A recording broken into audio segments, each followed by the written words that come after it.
I felt like I was the reason that another soldier lost their life. I said, hey, yo! It's your boy Tulu TV, man. Back with another story time, man. And as y'all see, what we about to talk about, bro. Yeah, we definitely about to start getting into this military career, bro. Shout out to all my vets. Veterans Day about to come up. Shout out to all my vets. Shout out to all my service members who out there getting in that work. You know what I'm saying? Shout out to y'all, bro. For real, for real. Matter of fact, we're gonna do that like that. Uh.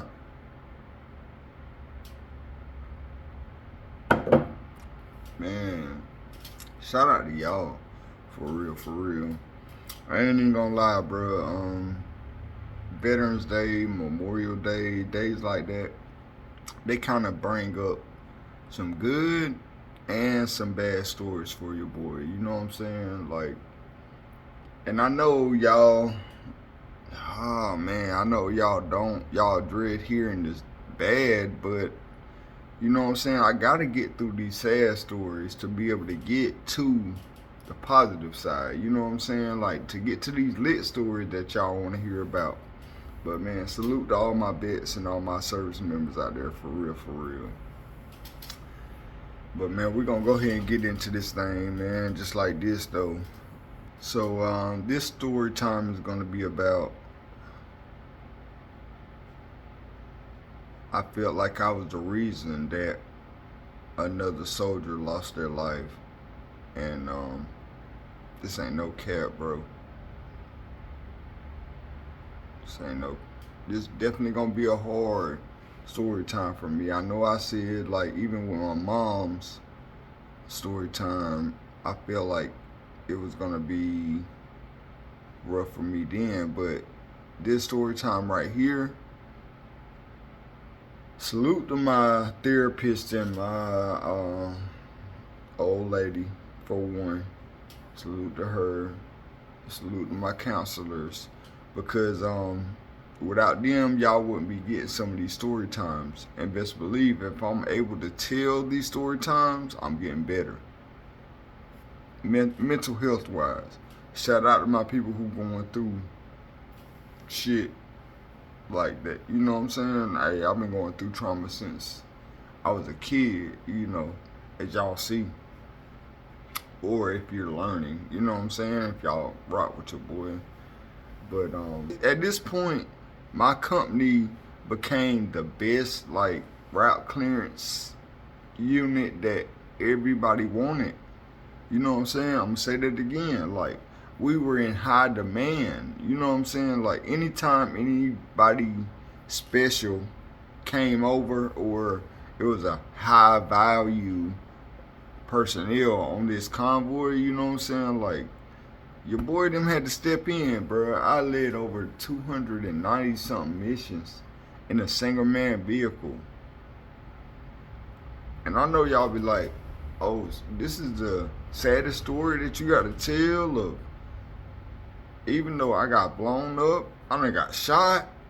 I done got shot, bro. I don't know if y'all know that. Hey, if y'all didn't know, my tattoo said, death is certain, life is not.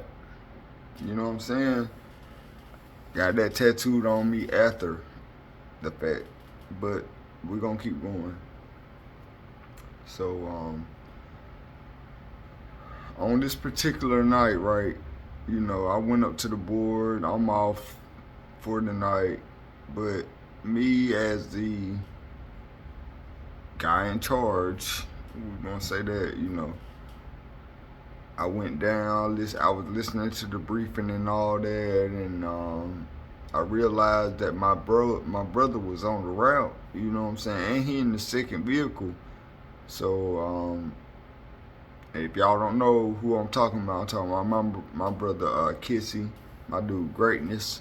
If y'all haven't subscribed to him, subscribe to him. You know what I'm saying? I appreciate that, because hey, bro, helped me come back home. We got some more stories to tell y'all about that, bro. Here we is. So, um, I went up to the board. I'm off for the night, but me, as the guy in charge, we're gonna say that, you know, I realized that my brother was on the route, you know what I'm saying, and he in the second vehicle. So if y'all don't know who I'm talking about, I'm talking about my brother Kissy, my dude Greatness. If y'all haven't subscribed to him, subscribe to him. You know what I'm saying? I appreciate that, because hey, bro, helped me come back home. We got some more stories to tell y'all about that, bro. Here we is. So I see that he is on the route tonight in the second vehicle. Um, so I go downstairs, I'm listening in like normal.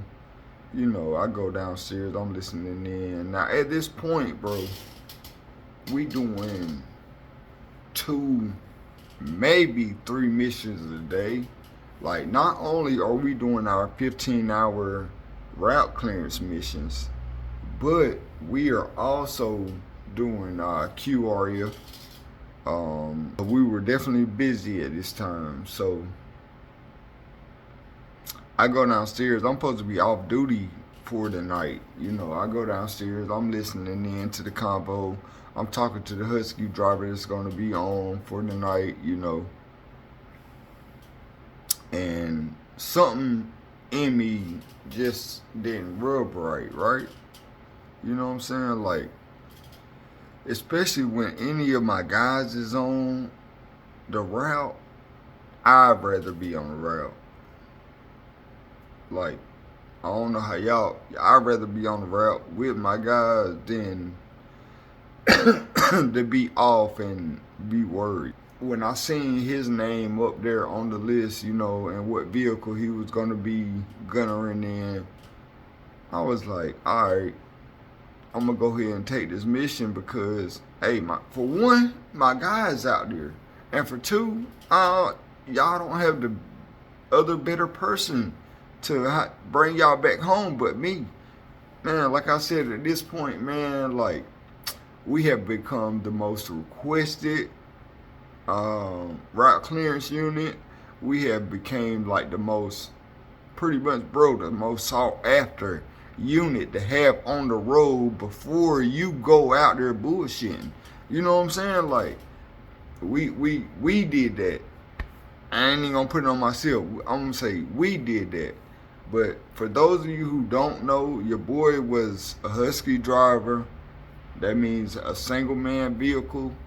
In a route clearance package, I led over 295 plus missions. You know what I'm saying? Some of them successful, some of them were not successful. We're gonna definitely get into that though. But on this occasion, you know what I'm saying, like, I go down there, I'm chatting with everybody and talking about the route and everything like that, So I was like, hey, I talked to the Husky driver that was in our unit, and I told him, I was like, hey, bro, hey, I'll take this route if you swap out for me. Luckily enough, you know what I'm saying, he had some shit going on, so he was like, all right, hey, you take this route for me, we can swap out anytime. So, especially with my guy on the route, like, me and B used to do that all the time, bro. If I'm on the route, he gonna be on the route, protecting me as my gunner. You know what I'm saying? Like, on that one-man vehicle, I ain't have no gunner, And then vice versa. If he not on the route, I try to get off. If I'm not on the route, at least we try to get him off, or either I'll get on. So this was nothing out of the ordinary. So I decided to go ahead and take up this route for tonight. A route that I know all too well, So we go out, we do our thing, and I ain't even gonna lie. This was probably one of the fastest routes that we've been through because of me.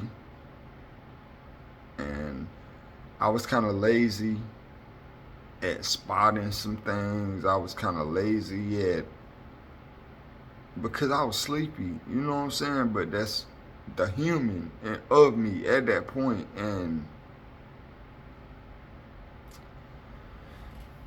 so we go out, we clear the route and everything, right?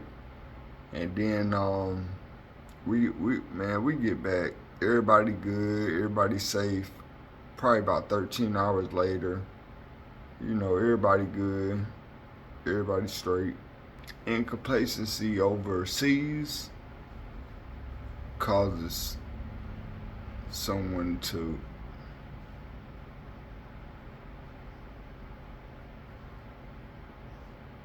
and I felt like that night I was being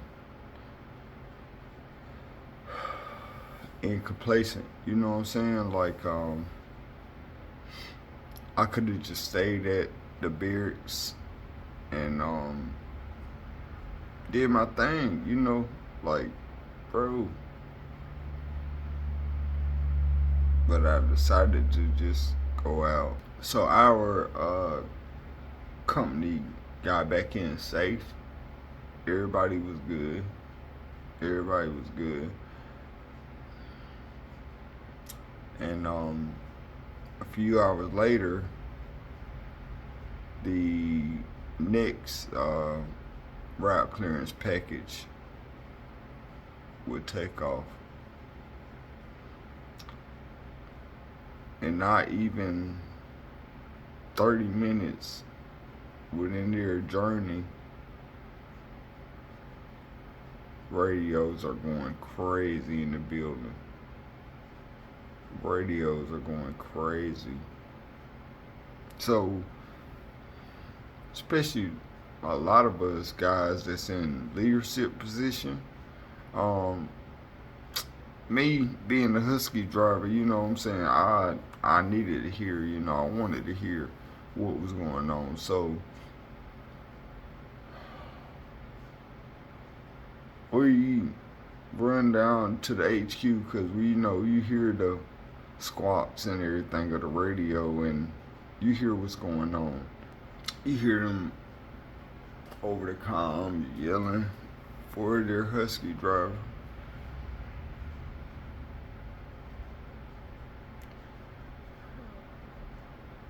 You hear them asking for a queue up, which, or a green to green, which is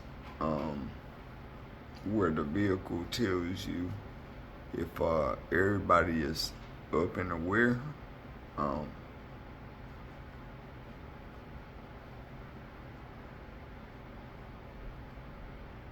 And you never got one from his vehicle. So as soon as they started dispatching QRF,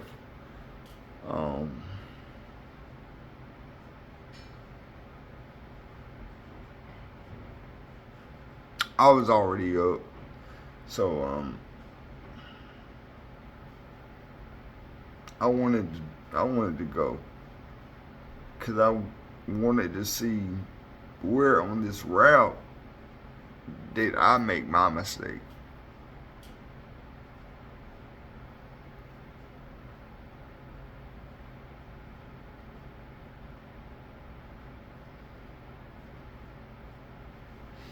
Bro, not even a few miles down,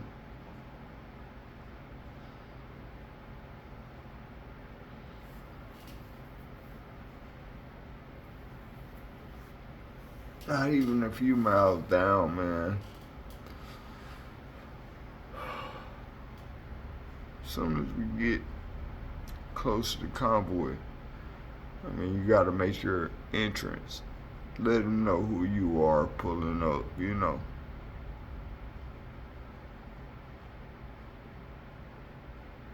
I couldn't say anything. I couldn't say.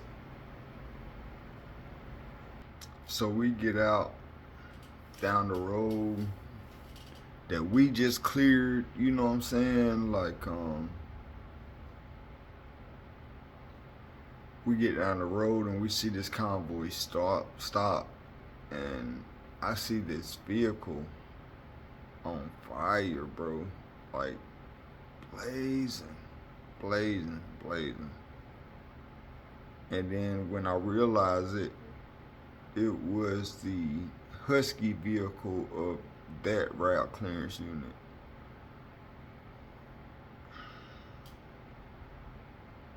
So we get to learning about, you know, we get our distance. Everybody's searching for secondaries and everything like that. Secondaries meaning like secondary devices. Or so then I'm listening and hearing the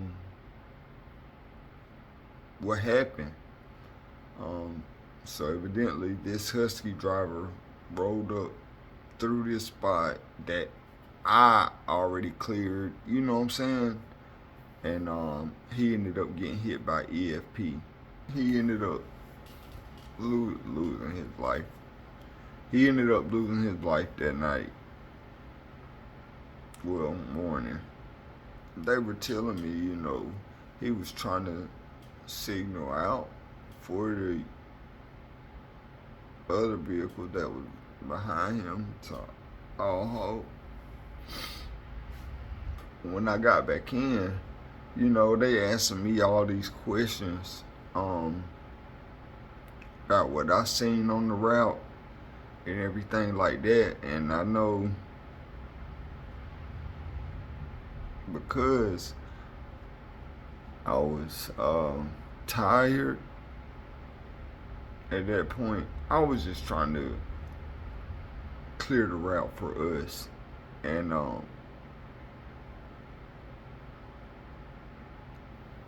I made sure that my company got home. But at the same time, it's like I feel like you know what I'm saying? Because another soldier was unalive because I could have did a better job. You know what I'm saying? I could have did a better job. I could. So later on that day, they had us come do the 21 gun salute, and I think at that point that was like my first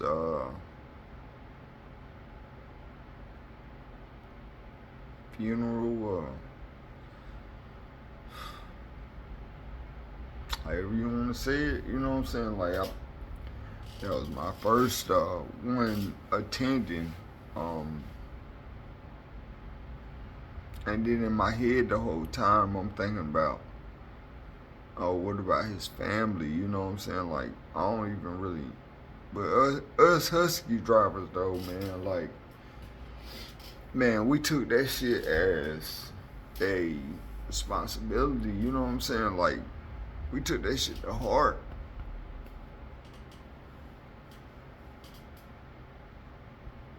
We, like,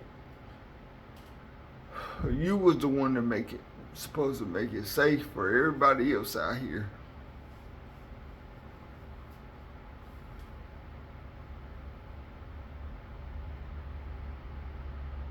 But I failed.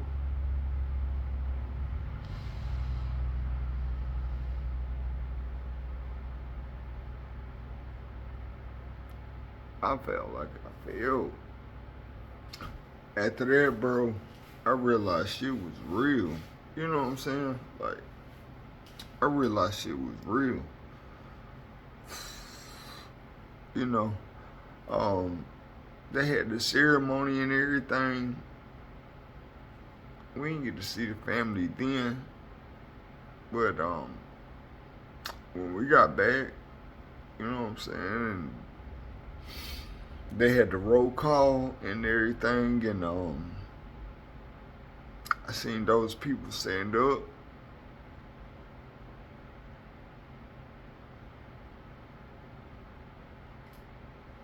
That was the worst feeling I ever had in my life, man.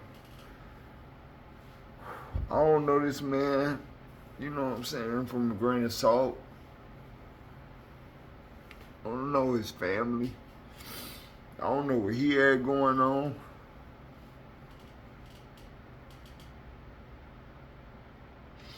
But bro, I feel like that was my fault.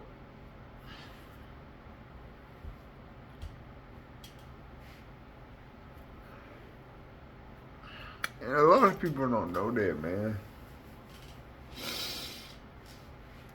A lot of people don't know that.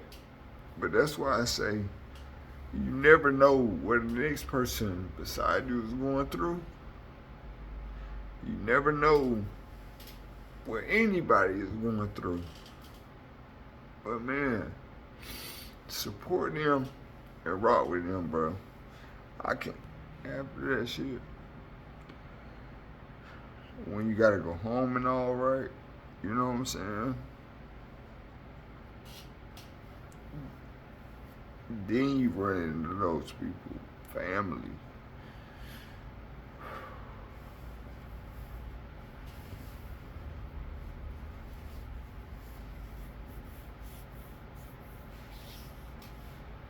Bro, I thought I was strong enough for this. I thought I was strong. I ain't know what to say.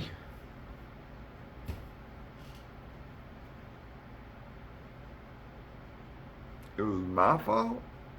Of course, people try to make it, you know, better for me in this situation, right? You know, like they try to tell me, you know, how they are, you know, patterns and stuff like that. But at the end of the day, man, I feel like that was my fault. Bro, evidently I did not clear that route enough. I should have stayed. I should have stayed at the barracks. I should have took my day off. You know what I'm saying? And I have not spoke to this guy's parents. Neither did I try to go to the ceremony.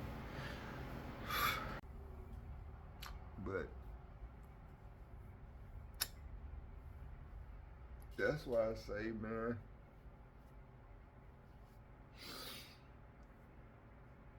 you never know. You, you never know, man. I don't think I can finish this, man. Salute to y'all. I appreciate y'all for pulling up, bro. Hey, till next time. Appreciate